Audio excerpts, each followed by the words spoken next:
말씀의 제목은요, 맡기신 이의 뜻을 쫓아입니다. 여러분은 평등한 세상, 공정한 세상을 어떻게 생각하시나요? 아마 사람들마다 평등과 공정을 따지는 가치관이 있는 줄 믿습니다. 그런데요, 성경을 보니까 성경이 말하는 평등과 공정이 종종 사람들이 외치는 평등과 공정과는 다를 수도 있다라는 생각이 듭니다. 가장 대표적으로 달란트 비유가 있죠. 어떤 사람은 1달란트 받고 또 어떤 사람은 5달란트 받아요. 그러니까 달란트 받은, 특히 1달란트 받은 사람이 입이 쭉 나옵니다. 아니 주인님, 왜 나는 1달란트 주고 왜 저 사람은 5달란트 줍니까? 이거 평등하지 않은 거 아니에요? 이렇게 따지게 되는 거죠. 분명히 예수님께서 의도하시는 평등은 달라 보입니다. 근데 또 공정에 대해서도 마찬가지예요. 어떤 사람은 아침 일찍부터 나와가지고 하루 종일 일했는데 하루 품삯 받아요. 근데 또 어떤 사람은 저녁이 다 돼가지고 1시간 나와서 일했는데 똑같이 하루 품삯을 받습니다. 공정이라는 입장에서 보면은 하루 종일 일하는 사람은 하루 품삯을 받고 1시간 일한 사람은 1시간의 시급을 받아야 되는 거죠. 근데 주님은 비유해서 모두가 다 똑같이 받는다라는 비유를 주셔요. 하나님 나라의 평등과 공정은 우리가 이 세상에서의 가치관, 세속의 눈으로 보는 평등과 공정과는 분명히 달라 보입니다. 우리가 구속의 조건에 있어서 평등을 말할 때에는 구조적으로 말할 수 없는 거예요. 요즘 세상에서 평등은 극단적으로 갔을 때 동일 노동, 동일 임금이다까지 외치는 때가 있어요. 목수가 1시간 일하는 것과 판사가 1시간 일하는 것이 같은 임금이어야지 이렇게 극단적으로 이야기하는 경우도 있습니다. 그런데요, 성경이 말하는 구속적인 평등은요, 하나님께서 맡기신 질서와 역할과 능력이 다 다를 수 있습니다. 다 다르다 할지라도 하나님 나라에 들어가는 분기, 구원을 받고 하나님 자녀로 살아가는 상속자라는 입장에서는 동일합니다. 오늘 본문에서 제가 이렇게 앞에서 평등과 공정에 대한 우리의 시각과 하나님의 시각이 다르다 하는 것을 이야기하는 이유가 있어요. 오늘 본문은 누가 보기에는 굉장히 불편한 본문일 수 있습니다. 왜냐하면 남성의 권위와 여성의 질서를 따로 보고 여성은 항상 남성 앞에서 조용히 배우라라고 본문이 말을 하고 있거든요. 12절에 보면은 여자가 가르치거나 남자를 주관하는 것을 허락하지 아니하노니, 또 13절에 보면은 아담이 먼저 지음을 받고 하와가 그 후에 되었으며, 14절에 보면은 아담이 속은 것이 아니요 여자가 속아 죄에 빠졌습니다. 15절에 보면은 여자가 믿음과 사랑과 거룩함에 거하면 해산함으로 구원을 얻으리라. 어떤 분은 이런 말씀을 보면서 야, 성경이 여자를 지독하게 차별하는 거 아닌가? 바울이 살던 때에 가부장적인 문화가 너무 커가지고 여성을 이렇게 차별하면서 남성만 옹호하는 거 아닌가? 이런 생각을 할 수도 있습니다.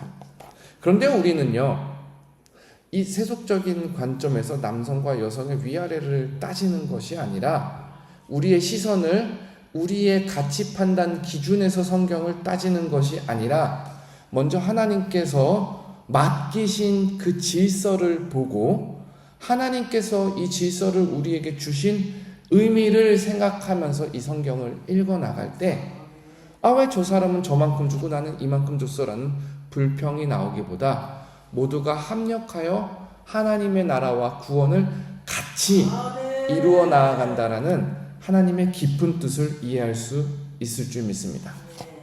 먼저 우리가 이 본문을 들어가기 앞서 제가 한 가지 더 설명을 드리자면은, 분명히 바울 사도는 에베소 교회 안에 벌어지고 있는 문제를 다루면서 디모데에게 편지를 하고 있는 것이 사실입니다. 그렇기 때문에 남성과 여성이 에베소 교회 안에서 처한 각자 다른 문제에 바울은 맞춤형으로 권면을 주고 있어요. 조금 더 쉽게 말하자면 당시 남성 성도들이 취약했던 영역에 대해서 바울이 권면을 주고요. 또 당시 여성 성도들이 혼란을 겪었던 영적 부분에서 정확히 진단을 하고 처방을 주고 있는 거예요. 그러니까 우리가 이 말씀 가운데 남자와 여자에게 주는 권면이 무엇인지 먼저 살펴보는 것은 굉장히 중요합니다. 첫 번째, 남성을 향한 권면은요, 기도하라는 거예요. 기도하라.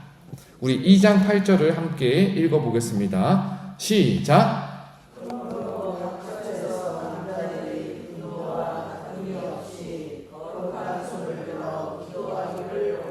예, 아멘. 도대체 당시 남성의 삶이 어떻길래 기도하라 그랬을까? 에베소는요, 그리스 철학이 성행한 도시였습니다. 이 문화권에서 내가 남자답다, 내가 진짜 남자야, 이렇게 말할 때에는 어떠냐면은 자기 주장을 굽히지 않는 거예요.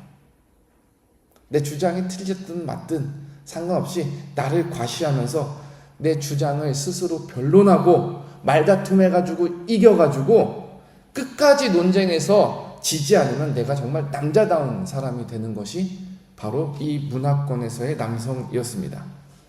그러다 보니까 말로 부딪히고 분위기가 험악해지면 자연스럽게 그 다툼이 진해지고 심각해지는 상황이 벌어지기도 했습니다. 바울은 당시 에베소 교회 남성들의 가장 취약한 부분을 꼬집는 거예요. 하나님 앞에 두 손을 모으고 기도하는 사람이 기도하는 손을 가지고 세상에 나아가서 싸움박질하고 다투는 일에 힘을 쓴다면 그것이 옳은 손인가?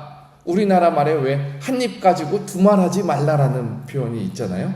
바울도 똑같은 표현을 하는 거예요. 한 손 가지고 두 가지 일 하지 말라. 당신이 가지고 있는 이 오른손을 가지고 세상에 나가서 싸우는 데 사용하고 교회 나아가서는 거룩하게 두 손 모으고 기도하는 데 사용하지 말라는 권면을 남성들에게 하는 것이죠. 이사야 1장 15절에 보면 이런 말이 있습니다. 잘 들어보세요. 너희가 손을 펼 때에, 이스라엘 백성이 하나님 앞에 손을 펼 때에 하나님이 하나님의 눈을 이스라엘에게서부터 가리고, 이스라엘이 아무리 많이 기도할지라도 하나님이 듣지 않겠다, 이런 표현을 한 적이 있어요. 왜 이런 말을 했냐면은 이는 너희 손에 피가 가득함이라. 여러분, 우리 모두가 다 기도하러 나왔잖아요. 우리가 기도하러 나온 사람들로서 바울이 가르친 것처럼 거룩한 손을 들어서 하나님 앞에 기도한다라는 의미가 무엇인가요?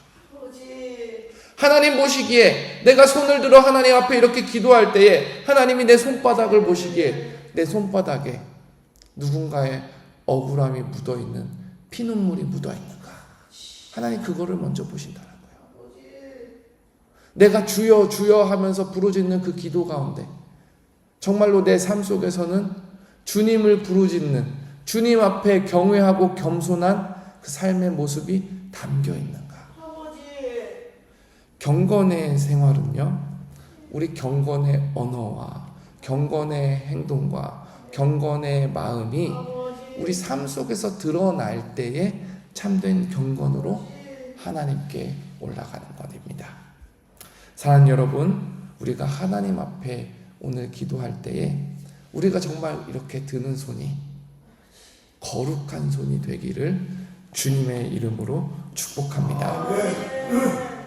두 번째, 여성에게 하는 권면은요, 우리 11절 먼저 읽어보겠습니다. 시작. 여자는 일체에 순종함으로 조용히 배우라.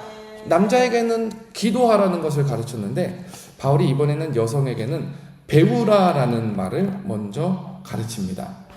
이 이유도 당시 에베소 교회의 정황과 굉장히 밀접하게 연관이 되어 있어요. 여러분, 세계 고대의 7대 불가사의 아시죠? 7대 불가사의, 예를 들어 만리장성이 있고 또 피라미드도 그 가운데 있고, 우리가 잘 아는 건 그거예요. 엄청난 건축물들이고, 야, 옛날에 그거를 어떻게 지었을까 하는 생각이 드는 것들이잖아요. 근데 에베소에도 고대 7대 불가사의 중에 하나가 있었어요. 그게 뭐냐면은 아르테미스 신전이에요. 아르테미스 신전. 이게 얼마나 컸냐면요, 축구장만한 신전이 그 당시에 에베소에 있었던 거예요.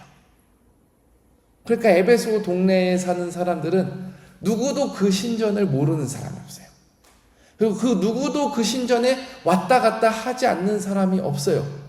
그만큼 에베소 도시의 삶의 중심과 문화의 중심과 생활의 중심과 가치관의 중심이 아르테미스 신전에 있었다라는 사실이에요. 근데 여기서 중요한 게, 다른 신전들과 다르게 에베소에 있었던 그 신전은요, 여신을 섬기는 신전이었습니다. 풍요와 다산이 그 여신에게서부터 난다라고 믿고 여신을 섬기는 신전이 에베소에 있었던 신전이에요. 그러니까 자연스럽게 여신을 섬기는 신전이니까 그 신전 안에 제사장들 누가 하겠어요? 여성들이 해요. 그 신전 안에서 기득권을 가지고 큰 소리 내는 사람 누가 하겠어요? 여성들이 해요. 그럼 여기에서 이제 혼란이 오기 시작하는 거예요. 에베소 교회 사람들은 태어났을 때부터 예수님 믿기 직전까지 그것만 보고 자란 거예요. 그러니까 교회에 나와서 예배를 드리고 말씀을 듣는데 이방 문화의 그 주도권을 가지고 있고 뼛속 깊이 박혀있는 인식이 교회 안에서 활개를 치는 거예요. 교회 처음 나오고 교회에서 처음 나와서 믿음의 생활을 처음 시작하는 사람들은 모두가 다 조용히 배우는 시간이 필요합니다. 하나님의 세상을 배우고 하나님의 말씀을 배우고 하나님께서 가르쳐 주시는 질서를 배우는 시간이 필요해요. 근데 여신전에서 그 모든 문화를 보고 배운 사람들이 예배소 교회에 나와가지고 방방 뛰기 시작하는 거예요. 내가 생활했던 종교 생활은 이게 아닌데요. 내가 좀 가르치면 안 될까요? 그러면서 질서를 혼란하게 했던 사람들이 있는 거예요. 이뿐만 아니라 여신전에서 굉장히 막 화려하게 치장하고 다니던 사람들은 바울이 뭐라고 얘기하냐면은 금이나 진주나 값진 옷으로 몸을 치장하지 말고 10절에 몸을 치장하는 힘을 들여서 선행으로 마음을, 선행으로 영혼을 치장하라. 이렇게 강력하게 가르치는 것이죠. 그러니까요, 우리가 이 남성에 대한 권면과 여성에 대한 권면을 함께 두고 봤을 때 우리가 정확하게 먼저 생각해야 되는 것은 하나님께서 나에게 맡기신 뜻이 먼저 무엇인가를 생각해야 돼요. 우리는 보통 사람의 눈을 갖고 있기 때문에 나에게는 이것을 왜 맡기셨고 쟤에게는 왜 더 좋은 것을 맡기셨습니까? 비교의식 가운데 사람이 비교하게 되고 시기하게 되고 질투하면서 그 가운데 미움과 분란이 싹트는 거거든요. 이 본문을 읽을 때도 우리가 사람의 눈을 가지고 읽으면 왜 남자에게 맡긴 것과 여자에게 맡긴 것이 다릅니까 하면서 불평을 할 수 있어요. 근데 그 시각을 잠깐 내려놓자라는 거예요. 비교하지 말고 먼저 하나님께서 나에게 이만큼을 맡기신 하나님의 의중은 무엇인가? 어떤 사람에게는 기도하는 것이 하나님의 사명을 다하는 사람일 수도 있어요. 또 어떤 사람에게는 말씀을 잘 듣고 배우는 것만 하더라도 하나님 나라를 위해서 최선을 다하는 삶일 수도 있어요. 또 저와 같은 사람에게 있어서는 이 말씀을 가르치는 것이 또 하나님의 나라를 위해서 최선을 다하는 삶일 수 있어요. 맡기신 것은 다 다릅니다. 그러나 중요한 것은요, 그 맡기신 것은 다르다 할지라도 그 가운데 순종하고 최선을 다할 때 이루어 가시는 것은 똑같습니다. 기도하면서 이루어가는 것이나 말씀을 들으면서 이루어가는 것이나 말씀을 전하면서 이루어가는 것이나 아니면 누군가는 돈을 많이 벌면서 이루어가는 것이나 누군가는 봉사를 많이 하면서 이루어가는 것이나 다 똑같아요. 이루어가는 것이 무엇입니까? 오직 예수님의 십자가, 아멘. 오직 예수 그리스도를 통한 구원 역사, 아멘. 그리고 우리의 모든 인격과 삶을 통해 오직 하나님께 영광, 아멘. 이것을 우리 주님께서 이루어 가시는 겁니다. 아버지. 사랑하는 여러분, 오늘 하루를 살면서 우리가 또 삶 가운데 불평이 나올 수가 있어요. 내가 가진 것이, 내가 맡은 것이 내 성에 안 찬다고 느껴질 때, 그럴 때 우리 함께 기도하기를 바랍니다. 주님, 먼저 불평하기에 앞서서 주님께서 나에게 이만큼 맡기신 뜻을 구하게 하여 주시옵소서. 아멘. 그리고 그 뜻 가운데 순종할 때에 주님께서 나의 지경을 넓혀 주시옵소서. 5달란트 받은 자가 먼저 5달란트에 충성할 때에, 먼저 주님의 뜻에 충성할 때에 하나님의 은혜 가운데 또 다른 5달란트를 남겼듯이 나도 주님께 충성할 때에 또 다른 지경을 펼칠 수 있도록 허락하여 주시옵소서. 그러면요, 우리 삶이요, 안주가 아니라 또 다른 개척이 되고 또 다른 성장과 부흥이 될 줄 믿습니다. 우리 함께 기도하겠습니다.